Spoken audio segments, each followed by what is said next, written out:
magpapalit na yata ng kon yun eh. Ng upuan. Okay, good morning. Tayo ay mag-change oil. Yung tamang langis lang ilalagay natin.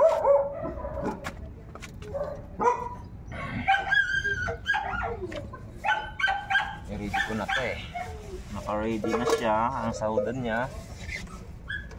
Ano gusto sa ito, Dok?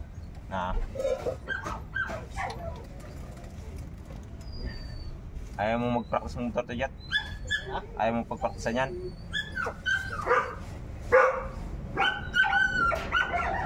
Malinis Oh, naman. ang ating langis. Malinis pa pala. Malinis pa naman na ito.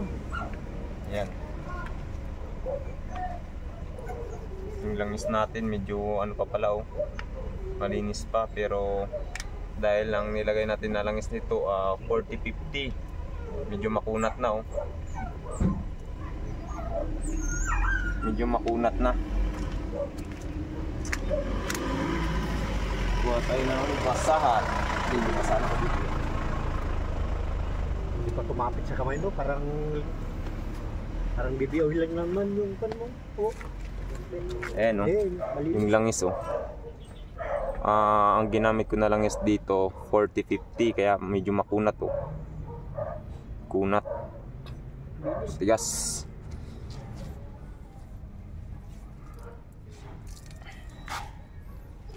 Hindi naman nasunog. Parang bago pa rin, no? Yan, every month nagpapalit tayo ng langis kasi araw-araw natin ginagamit. Yan. So, ibang langis na naman ang gagamitin natin ngayon. Ginamit ko na rin to nung una. Yan. Ito yung ilalagay natin. Balik tayo sa 1040. Kasi nung nakaraan 40-50 yung ginamit natin. Ngayon babalik natin sa 1040. Yan.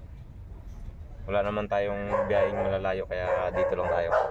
Pag may biyahe tayong malalayo, yun magpapalit tayo ng 40-50 para pang biyahe talaga. So yung langis pala na nilalagay ko dito sa motor ko Power what?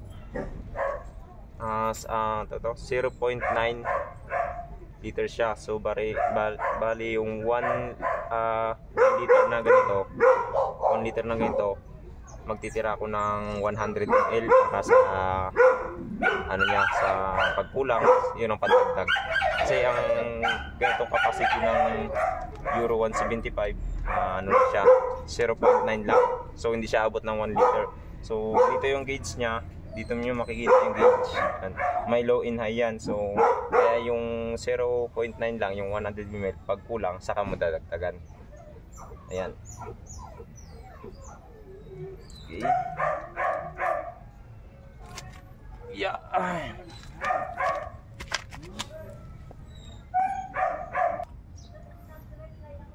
Okay, ayan. Nagbihis lang ako tayo dahil may pupuntahan ako yung ibahan. So ilalagay na natin yung oil. 750 ml, kulang tayo. 750 ml lang to, kaya kulang tayo dito. Yung isang ganito, ubusin natin to. Tapos dadagdag tayo ng 7, 8, 9 ng 100 pa. Yan, so 100 ml pa palang kulang natin dito. So bali ang laman pala nito 1 liter, so hindi pala siya 1 liter oh. 250, 500, 750, 750 ay 1 liter din pala, tama, 1 liter pala, sorry. So, ay ito pala yung ano, walang bawas, ay yung may bawas na pala. Lagay ko lang ito, Kadars. Lagay ko lang yung langis.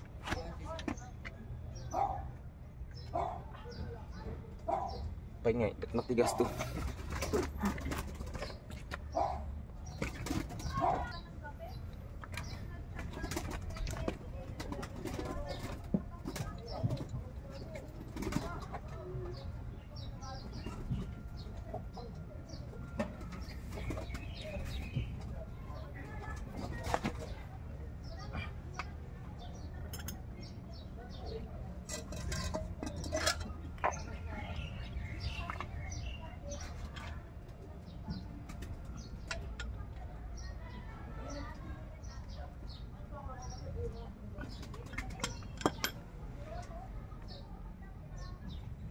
Dalawa lang tayo doon, Kadars?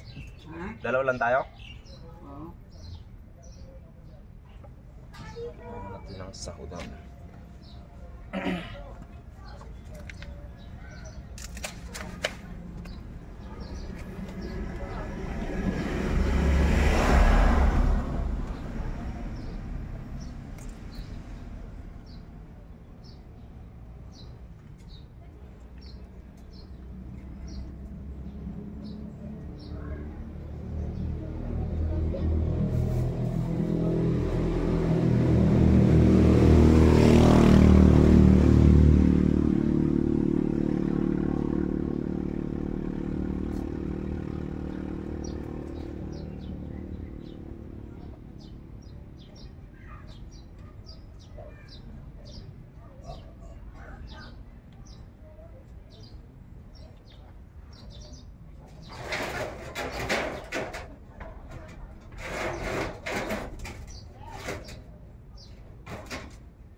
Dahon ang ginamit natin.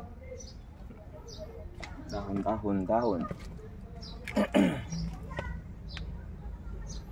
So ayan, tapos na natin siyang change oil. So yan, dito yung gauge niya pala. Ayan, kung makikita nyo yung gauge niya. Ayan, so nandito tayo sa hayangan, dito yung kanyang lungs. Ayan, so ito yung titignan natin. Papaanda rin yan 5 minutes, tapos papatayin yung paanda rin. Hayaan lang nakaanda ng 5 minutes, tapos papatayin, titignan ulit kung magbabawas ba yung langis. Yan, para malaman kung sakto ba yung langis na sobra. Yan, dyan titignan yan. Kailangan paanda rin yun ng 5 minutes pag nilagay nyo yung oil. Okay,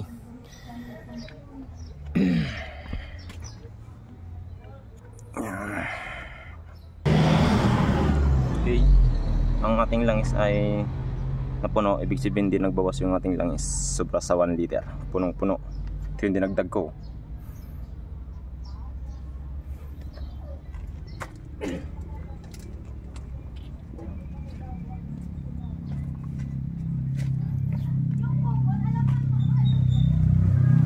tapos na tayo.